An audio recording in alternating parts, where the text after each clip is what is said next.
Hari-hari kita di depan adalah hari-hari yang istimewa. Hari-hari yang sungguh ditunggu-tunggu oleh orang-orang soleh sebelum kita. Abu Uthman An-Nahdi, seorang kibarut tabi'in. Bahkan dia adalah tabi'in level pertama, yang paling tinggi tingkatan ketabi'inannya. Dia menyebutkan, kanu orang-orang sebelum kita. Bayangkan beliau wafat tahun 95 Hijriah. Dia bukan sahabat, tapi dia adalah tokoh tabi'in. Bertemu dengan sahabat-sahabat yang Allah janjikan mendapatkan surga melalui nabinya. Ketika beliau bercerita, orang-orang sebelum kita, orang-orang sebelum kami, siapa maknanya? Mereka adalah para sahabat tentunya. Kanu yu'azzimuna, orang-orang sebelum kita, generasi salaf yang soleh itu, para sahabat, mereka mengagungkan 30 hari dalam setahun, yang dia katakan 3 kali 10 hari yang mereka elu-elukan, yang mereka istimewakan. 10 hari pertama adalah 10 hari terakhir di bulan Ramadan, yang di dalamnya sama-sama kita maklumi ditemukan malam qadar yang nilainya lebih baik dibandingkan dengan 1000 bulan. 10 hari kedua insya-Allah besok akan kita jumpai, yaitu 10 hari pertama di bulan Zulhijjah. Kenapa hari-hari ini menjadi istimewa? Karena amal-amal soleh pada hari itu berkumpul yang tidak berkumpul pada bulan-bulan lainnya. Di hari-hari itu kita menemukan ada ibadah haji, ada ibadah kurban, ada ibadah puasa, di samping ibadah-ibadah lain seperti salat, bersedekah dan lain-lainnya. Itulah kenapa Ibnu Taimiyah katakan rahimahullah, kenapa 10 hari pertama di bulan Zulhijjah itu menjadi istimewa? Karena pada hari-hari itu berkumpul induk-induk ibadah yang tidak berkumpul di bulan-bulan lainnya. 10 hari ketiga adalah 10 hari pertama di bulan Muharram, bulan di mana Allah menisbahkan bulan itu kepada dirinya sendiri. Allah katakan melalui nabinya alaihi salatu wassalam, kata beliau, tidak ada puasa yang lebih utama setelah puasa Ramadan, melebihi keutamaan puasa di bulan Allah yang bernama bulan Muharram. Maka kaum muslimin yang mulia, orang-orang soleh sebelum kita, bukan hanya tabi'in dan orang-orang setelahnya, bahkan para tabi'in dan para sahabat diceritakan mereka mengagungkan hari-hari ini karena hari-hari itu menjadi istimewa di sisi Allah. Kita akan fokuskan pembahasan kita tentang hari 10 yang kedua, yang insya Allah besok akan bertemu dengannya. Dalam hadis yang diriwayatkan oleh Ibnu Abbas, beliau katakan radhiyallahu anhuma, bahwa Nabi mengatakan alaihi salatu wassalam, ma min ayyam al-amalu salihu fiha khairun wa ahabbu ilallahi min hadhil ayyam. Tidak ada hari di mana beramal soleh pada hari-hari itu yang lebih Allah sukai dibanding beramal soleh pada hari-hari tersebut, yaitu hari 10 hari pertama di bulan Zulhijjah. Yang sahabat kemudian heran, bahkan bertanya kepada beliau yang mulia alaihi salatu wassalam, apakah amal soleh di hari-hari itu tidak bisa dikalahkan oleh pahala berjihad di jalan Allah? Berjihad mungkin saja di bulan Muharram, mungkin saja di bulan Safar, mungkin saja di bulan Sya'ban, Ramadan dan lain-lain sebagainya. Padahal sahabat ketika mendengar ada perintah untuk berjihad, mereka semua ingin terlibat. Yang tua ingin terlibat, yang muda ingin terlibat, bahkan anak-anak yang masih muda pun ingin terlibat dalam amal soleh yang disebut dengan jihad itu. Karena keutamaannya, karena kemuliaannya, karena ganjarannya. Lalu Nabi katakan tidak ada amal soleh yang lebih Allah sukai dibanding beramal soleh di hari-hari ini. Tidakkah bisa dikalahkan oleh berjihad di jalan Allah? Beliau katakan sallallahu alaihi wasallam, tidak, bahkan amal soleh di hari-hari itu tidak dikalahkan oleh pahala berjihad, kecuali jika seseorang pergi berjihad secara fisik dan dengan biaya sendiri, serta mereka yang pergi berjihad itu tidak pulang ke rumahnya, tidak hartanya dan tidak juga badannya. Karena orang mungkin berjihad secara fisik dimodali oleh orang yang punya uang. Ada orang yang hanya bisa berjihad secara harta, tapi tidak bisa berangkat ke medan perang. Yang bisa menandingi pahala amal soleh 1 sampai 10 Zulhijjah itu hanyalah orang yang berjihad dengan fisiknya sendiri, dengan hartanya sendiri, sedangkan harta dan badannya tidak lagi pulang ke rumahnya. Maka kaum muslimin yang mulia, bayangkan betapa kita merindukan 10 malam terakhir di bulan Ramadan. Betapa kita mensiasati waktu-waktu yang istimewa itu. Sebagian bahkan ada yang mengambil cuti. Sebagian bahkan benar-benar serius beristirahat di siang hari. Setidaknya mengambil jam qailulah agar nanti malamnya bisa memaksimalkan ibadah dengan ketaatan-ketaatan. Setidaknya seperti itulah kita menyiapkan diri kita menyongsong hari yang kita sebut sebagai 1 sampai 10 di bulan Zulhijjah itu. Nabi kita katakan dalam hadis qudsi, Allah berfirman, kata Allah, "Ma taqarraba ilayya 'abdi ahabbu ilayya mimma aftaratuhu ilayhi." Amal apakah yang akan kita tunaikan di hari-hari itu? Amal apa saja, semua kesalehan, semua ketaatan berlipat ganda, dan lipat gandanya pada hari-hari itu lebih istimewa dibandingkan jika amal yang sama ditunaikan di bulan-bulan lainnya. Maka jagalah amal-amal fardu kita. Yang biasa terlambat solat fardunya, pastikan esok itu beda. Yang biasa mendapatkan saf kedua, ketiga, bahkan mungkin saf ke-10 dan ke-20, pastikan hari-hari itu beda. Yang biasa bersedekah 1,000, 2,000, pastikan bedakan nominal sedekahnya di hari-hari itu. Bisa 5,000, bisa 10,000, bisa 20,000. Yang biasa memberikan makanan kepada orang-orang yang membutuhkan, mungkin sekali saja dalam sepekan, di hari-hari ini pastikan beda. Yang biasa membaca Al-Quran mungkin 1 juz atau bahkan lebih atau kurang, maka berikhtiarlah di hari-hari itu bertarget dan merencanakan 10 hari itu aku berazam untuk bisa menghatam Al-Quran. Dalam hadis qudsi Allah mengatakan, diriwayatkan oleh Bukhari dalam kitab sahihnya, ketika Allah mengatakan, tidak ada pendekatan hambaku kepadaku yang lebih aku sukai dibanding dia mendekat kepadaku dengan amal-amal fardu. Salat-salat fardu kita sempurnakan syarat dan rukunnya. Sempurnakan, jangan ada celah untuk kerusakan. Jangan ada celah untuk mengambil terlalu mudah untuk memaafkan diri kita terlambat solat, atau bahkan bisa menunda-nunda solat. Lalu setelah amal-amal fardu, wala yazalu abdi yataqarrabu ilayya bin nawafili hatta uhibbahu. Setelah dia sempurnakan amal-amal fardunya, hambaku terus menambah dengan amal-amal sunnatnya sampai aku pun mencintainya. Maka kaum muslimin yang mulia, yang ingin dekat saja dengan Allah, jaga dan sempurnakan amal-amal fardu. Dan yang ingin bukan sekadar dekat tapi menjadi kekasih Allah, maka pastikan ditambah dengan amal-amal sunnat lainnya. Salat-salat fardu kita sempurnakan, perbanyaklah salat-salat sunnatnya.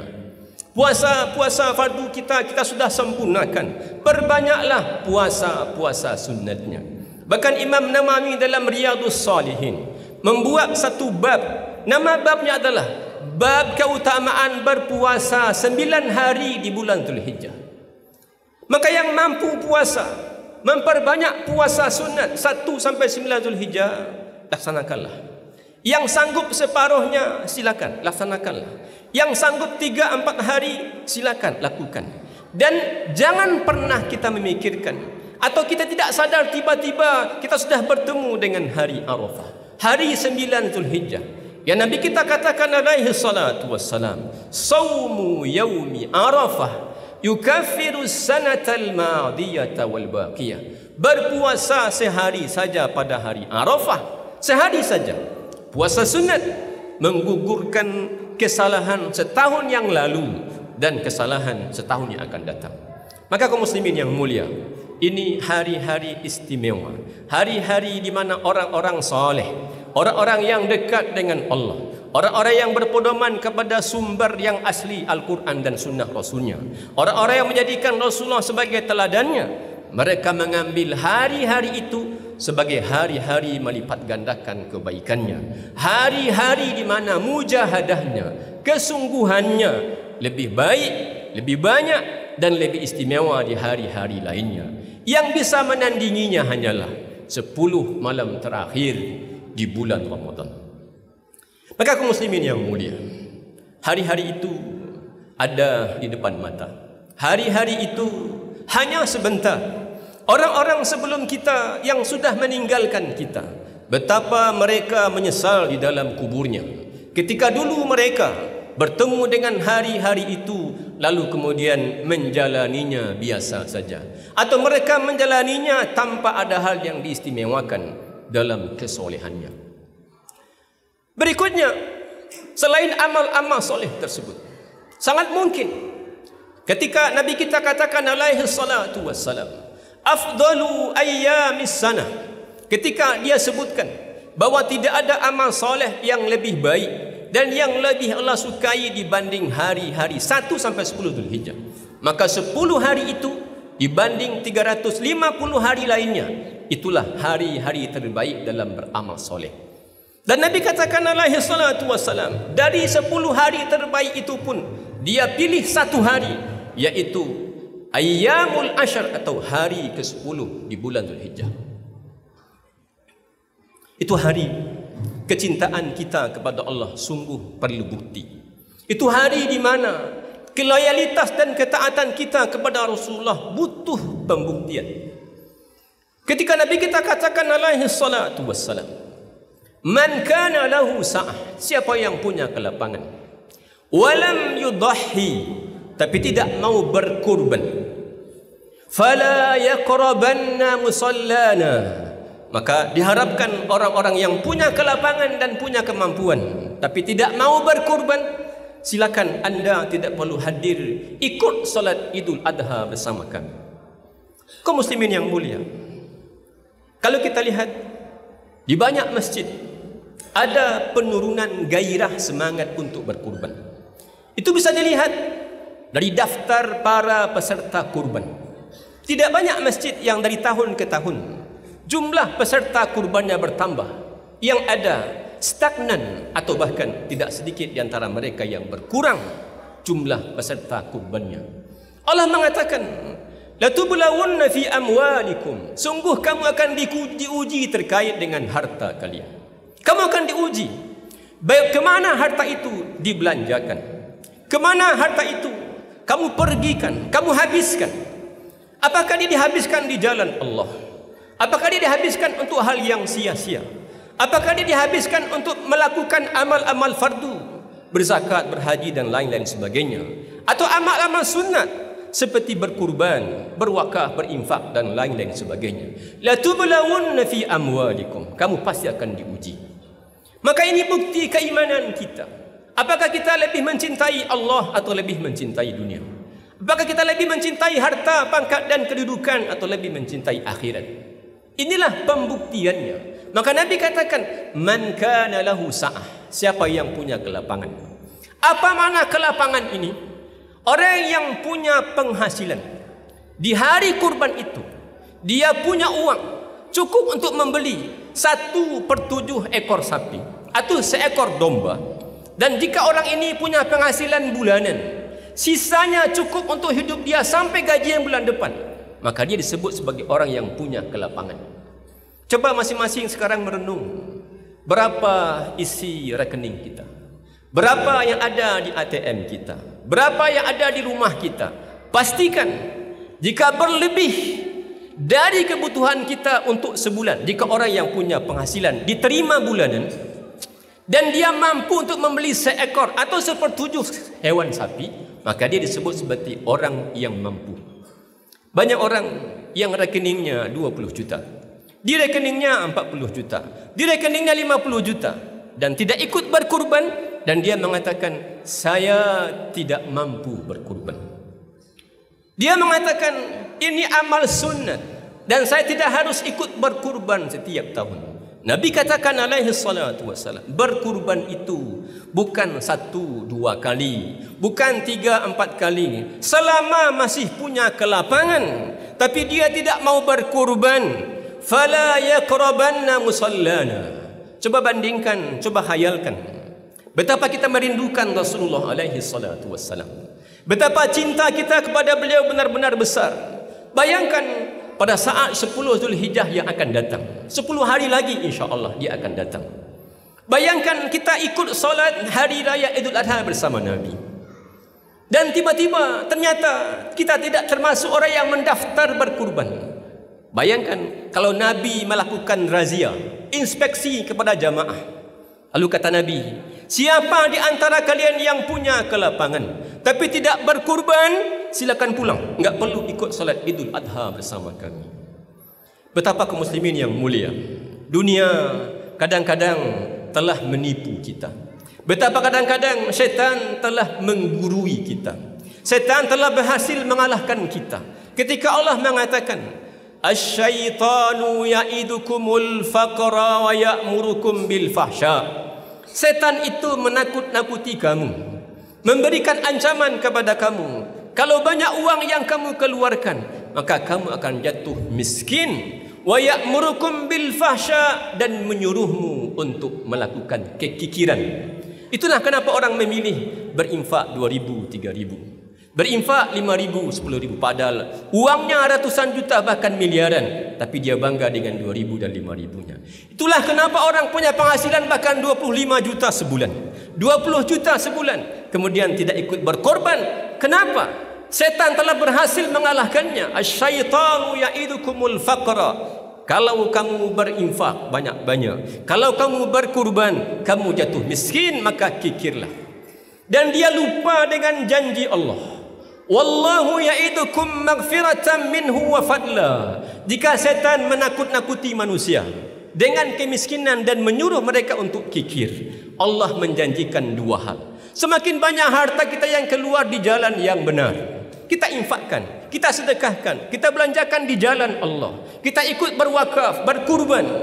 Kata Allah, wallahu ya'idukum maghfiratan minhu wa fadla. Allah janjikan kepada orang-orang seperti itu 2 hal. Apa itu? Ampunan. Yang kedua, fadla. Apa itu? Karunia.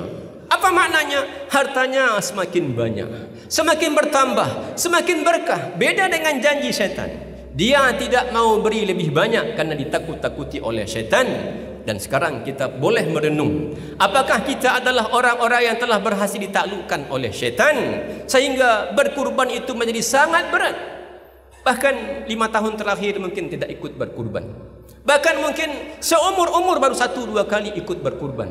Umur sudah 60 tahun, 70 tahun, hanya 1-2 kali saja ikut berkurban. Bukan karena tidak mampu, tapi karena tidak mau. Ada begitu banyak orang dalam catatan kita yang kita baca di masjid-masjid, yang kadang-kadang kita menjadi heran. Kenapa ada nenek-nenek yang bekerja sebagai penjual daun di pasar, yang dia kemudian hanya dapat mungkin 20-30 ribu dalam sehari? Atau kenapa orang-orang yang bekerja sebagai pemungut sampah, yang dia kumpulkan dari rumah ke rumah lalu nanti dia jual di petang hari? Ternyata nama dia termasuk sebagai peserta kurban.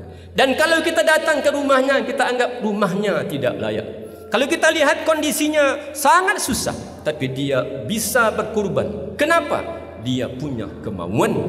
Walaupun orang tidak punya kemampuan, tapi ketika dia punya kemauan, maka mungkin sekali 2 tahun bisa berkurban, sekali 3 tahun bisa berkurban. Menabung 3.000, 4.000 sehari, maka dia mungkin bisa berkurban sekali 2 tahun atau 3 tahun. Tapi kalau tidak direncanakan, berapapun uang, maka orang kemudian tertipu dan terkalahkan oleh ancaman setan. Setan menakut-nakuti kamu akan kemiskinan, Dan kata dia, kikirlah. Dan kita lupa dengan janji Allah, orang-orang yang keluarkan hartanya di jalan Allah akan diberikan ampunan dan karunia, tapi kita kemudian belum mengamalkannya. Fa'tabiru ya ulil absar la'allakum turhamun. Alhamdulillahi rabbil alamin.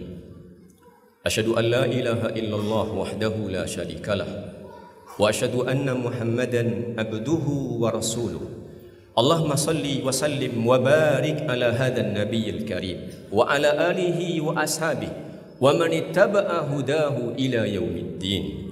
Amma ba'du fa ya ibadallah, usikum wa nafsi bitaqwallah wa ahuthukum ala ta'atihi la'allakum turhamun. Ya ayyuhalladzina amanu taqullaha haqqa tuqatih wa la tamutunna illa wa antum muslimun. Yaqulu jalla wa ala fi kitabihil aziz, a'udzu billahi minasyaitonir rajim, bismillahirrahmanirrahim.